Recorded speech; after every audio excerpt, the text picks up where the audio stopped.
Hello मित्रों, स्वागत है आपका हमारे चैनल पर। आज हम पढ़ेंगे त्रिभुजों के गुणधर्म और हमारा ये तीसरा भाग होगा। इससे पहले हमने इसके दो भाग जो है वो अपलोड कर दिए हैं। अगर आपने ये वीडियो नहीं देखे हैं तो आप जरूर देखिए। तो देखिए, आज हम इसके अंदर पढ़ेंगे कि त्रिभुजों में जो है उनके कोणों का समद्विभाजक क्या कहलाता है, उनके भुजाओं का लंब समद्विभाजक जो है उनका प्रतिशत बिंदु क्या कहलाता है, माध्यिकाओं का प्रतिशत बिंदु क्या कहलाता है, इसके बारे में हम विस्तार से पढ़ेंगे। तो बात करते हैं हम जिस प्रकार से स्टार्टिंग में अगर एक त्रिभुज है, ये त्रिभुज है एबीसी। अगर हम बात करें इस त्रिभुज के अंदर के तीन कोण हैं, इनके कोणों को अगर हम समद्विभाजन करें, अगर हम कोण बी का यहां से इसका समद्विभाजन करें और इसी प्रकार कोण ए का अगर हम समद्विभाजन करें और इसी प्रकार हम कोण सी का समद्विभाजन करें, तो तीनों कोणों के जो समद्विभाजक है वो किसी पॉइंट पर अंदर त्रिभुज के अंदर किसी पॉइंट मान लेते ओ पर प्रतिशत कर रहे हैं। तो ये जो पॉइंट्स है ये कहलाता है अंतः केंद्र। ये जो पॉइंट है, पॉइंट ओ जो है वो कहलाएगा त्रिभुज का अंतः केंद्र, त्रिभुज का अंतः केंद्र, या इसको बोलते हैं इन सेंटर।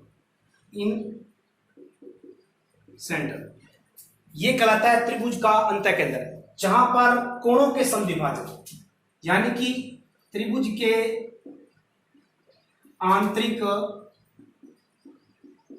कोणों के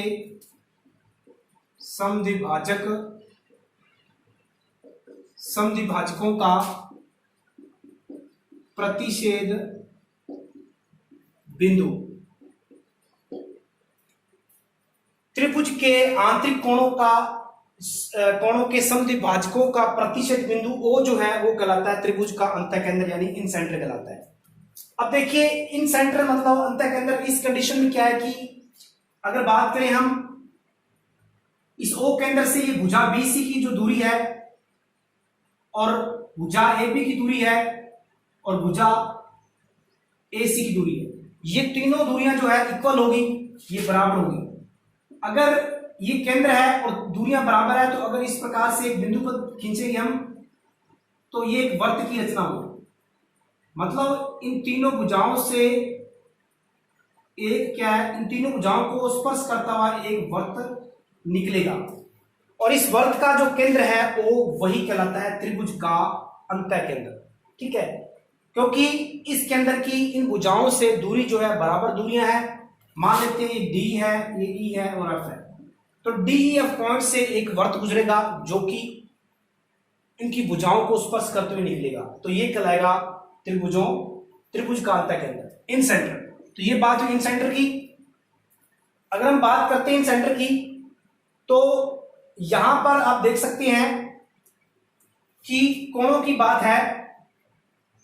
अगर ये कोण है और इस कोण यानी कि बीओसी कोण, यहां देख सकते हैं आप कोण ए और कोण बीओसी, इन दोनों में क्या रिलेशन हो सकता है। देखिए यहां पर अगर हमें ये कोण निकालना है, अगर हमें बीओसी कोण निकालना है, ये वाला कोण, तो बीओसी बराबर में 180 माइनस इसके सामने कोण कौन सा है, ए, तो ए माइनस हो जाएगा। तो बीओसी का जो मान है 180 डिग्री माइनस ए। इसी प्रकार कोण अगर हमें एओसी निकालना है, तो 180 माइनस एओसी के सामने, इसके सामने कौन पीछे कौन है, बी, तो बी घटा देंगे।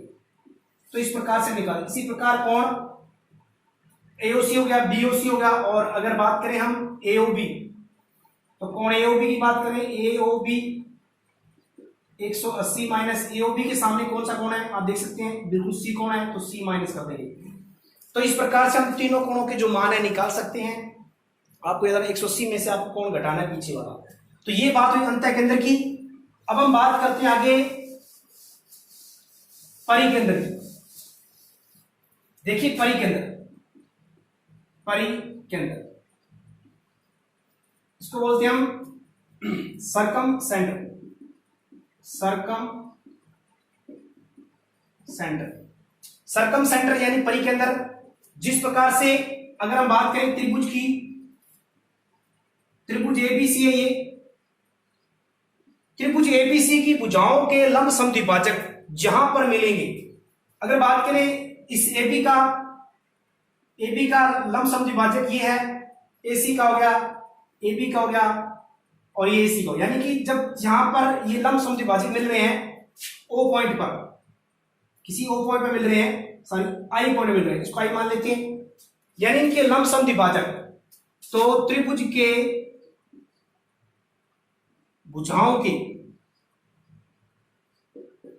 त्रिभुज के भुजाओं के लंब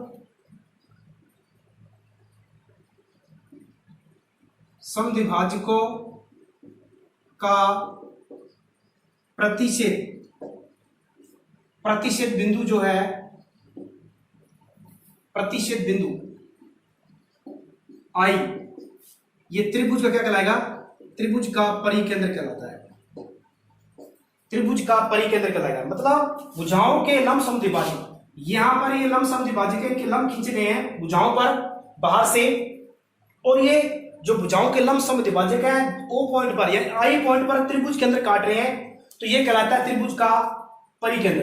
अब देखिए बात करते हैं कि इस त्रिभुज के अंदर जो पॉइंट आई है, उस पॉइंट की अगर हम बात करें शीर्षों से दूरी, अगर इस शीर्षों से दूरी जो है वो इक्वल है, बराबर है, और अगर किसी पॉइंट से अगर कोई मतलब पॉइंट्स यानी बराबर दूरी पर है, तो उन बिंदुओं से एक वर्त की रचना करेंगे हम, यानी कि इस प्रकार से एक वर्त गुजरेगा और ये वर्त इनकी भुजाओं के शीर्षों से होकर गुजरेगा, तो इस त्रिभुज का, इस वर्त का जो केंद्र है वो त्रिभुज का कहलाएगा परिकेंद्र, क्योंकि इस केंद्र की यानी इस जो परिकेंद्र की जो शीर्ष से दूरी है वो बराबर होती है। और हम बात करें इस त्रिज्या का हम वर्त खींचेंगे जो कि इस त्रिभुजों के शीर्ष से होकर गुजरेगा, तीनों शीर्ष से निकलेगा, तो ये कहलाता है आई सेंटर। यानी कि अब बात करें कि इस कंडीशन में अगर ये त्रिभुज है और इस प्रकार से ये आई केंद्र है, तो यहां से अगर बात करें कोणों की, तो ये कोण बनेगा इस कंडीशन में यहां पर केंद्र पर, और ये कोण, तो ए बी सी। अगर बात करें कोण B I C, B I सी बराबर क्या होगा, तो ये जो है इस कोण का दुगना होता है, ये आपको याद रखना है।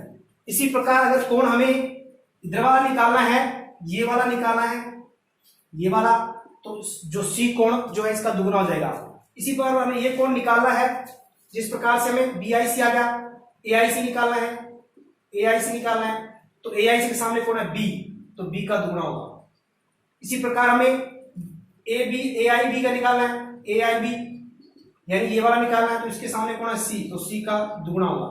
तो यानी कि कोई भी अगर वर्त है जो इन भुजाओं त्रिभुजों की शीर्षों से होकर गुजरता है, तो केंद्र पर जो कोण बनता है, तो जीवा द्वारा केंद्र पर बनाए गए कोण जो होता है वो पृथ्वी पर बनाए गए कोण का क्या दुगना होता है, ठीक है, तो हमें याद रखना है, ठीक है।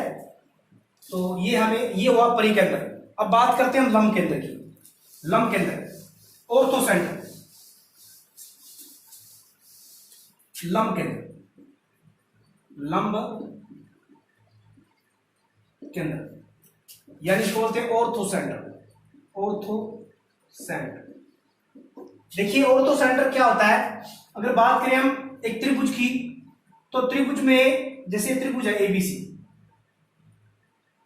अब त्रिभुजों के शीर्ष से, अगर ये त्रिभुज है इसके शीर्ष से सामने वाली भुजा पर अगर हम लंब खींचे, और इस शीर्ष से इस भुजा पर लंब खींचे, और इस शीर्ष से इस भुजा पर लंब खींचे, तो ये डी हो जाएगा, ई हो जाएगा और ये एफ हो जाएगा।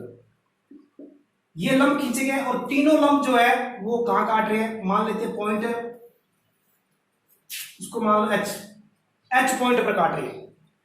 तो ये जो एच पॉइंट है, इन शीर्ष लंबों का जो प्रतिशत बिंदु है वो कहलाता है लंब केंद्र।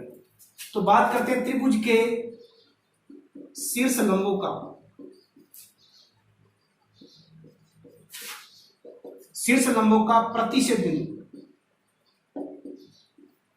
बिंदु जो है वो लंब केंद्र कहलाता है, ऑर्थोसेंटर कहलाता है। ठीक है, ये बात हुई लंब केंद्र की। ठीक है, अब अगर बात करें हम, ये शीर्ष लंब हो गए सारे, ये तो लंब केंद्र की बात होगी। अब हम आगे बढ़ते हैं केंद्र की। केंद्र, सेंट्रोइड।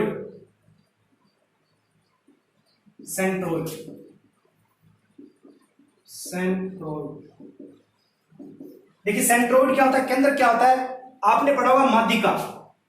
जिस प्रकार से एक त्रिभुज है, इस त्रिभुज में अगर शीर्ष 3 है ए बी सी, अगर इस त्रिभुज के कोई भी शीर्ष है, उस शीर्ष से सामने वाली भुजा पे अगर हम कोई रेखा खींचते हैं, वो रेखा उस त्रिभुज को सामने वाली भुजाओं को 2 समान भागों में डिवाइड कर देती है। मतलब जैसे हमें ए शीर्ष लिया, इससे हमने भुजा बीसी पर मिलाई को रेखा, ये रेखा जो एडी रेखा है, ये इस भुजा बीसी को 2 समान भागों में बांट रही है, तो यहां पर एडी क्या कहलाएगी, एडी जो है माध्यिका कहलाएगी, माध्यिका, जिसको बोलते हैं मीडियन। यानी कि कोई भी त्रिभुज है, उसके शीर्ष से सामने वाली भुजा पे अगर भुजा को खींचे, को रेखा खींचे, तो वो सामने वाली भुजा को 2 समान भागों में डिवाइड कर दे, वो कहलाती माध्यिका। अगर हम इसी प्रकार बी शीर्ष से इस पर खींचे, तो ये इसको 2 समान भागों में डिवाइड करेगी, ये डी हो गया। इसी प्रकार अगर बात करें हम, ये इसको जो है 2 समान भागों में डिवाइड करेगी, ये एफ हो गया। और यहां पर ये तीनों जो माध्यिकाएं हैं वो मान लेते हैं जी पॉइंट पर मिलती है या जी पॉइंट से होकर गुजरती है। तो त्रिभुज की माध्यिकाओं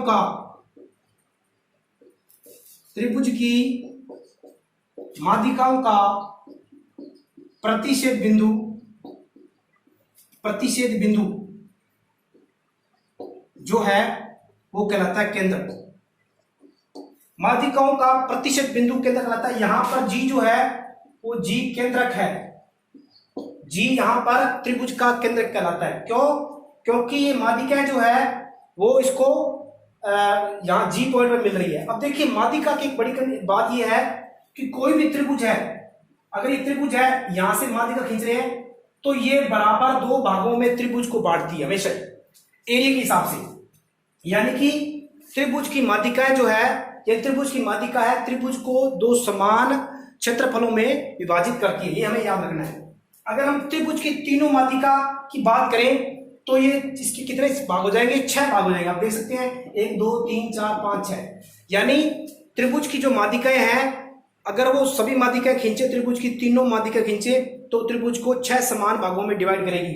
अगर त्रिभुज की हम एक माध्यिका खींचे तो 2 समान भागों में डिवाइड करेगी। ठीक है, तो याद रखना आप, त्रिभुज की माध्यिका सदैव त्रिभुज को 2 समान क्षेत्रफलों में डिवाइड करती है। ठीक है, इसी पे क्वेश्चन बन जाता है। जैसे अगर बात करें, इस त्रिभुज का क्षेत्रफल जो है वो 100 वर्ग सेमी स्क्वायर है, 100 वर्ग सेमी है। अगर यहां से हम माध्यिका खींचे तो 50-50 में डिवाइड हो जाएगा। ठीक है, इसी प्रकार तो आप ये कर सकते हैं। ठीक है, तो उम्मीद है कि आपको आज की क्लास जो है अच्छी लगी होगी। ठीक है, और इसी प्रकार आप मेरे साथ जुड़े रहिए, बने रहिए, वीडियो को लाइक और शेयर कीजिए अपने ग्रुप्स के अंदर। और जो है इसी प्रकार आगे हमारा ये टॉपिक जो है वो चलता रहेगा। थोड़ा इसका में और बाकी है तो मैं करवाऊंगा कंप्लीट। धन्यवाद।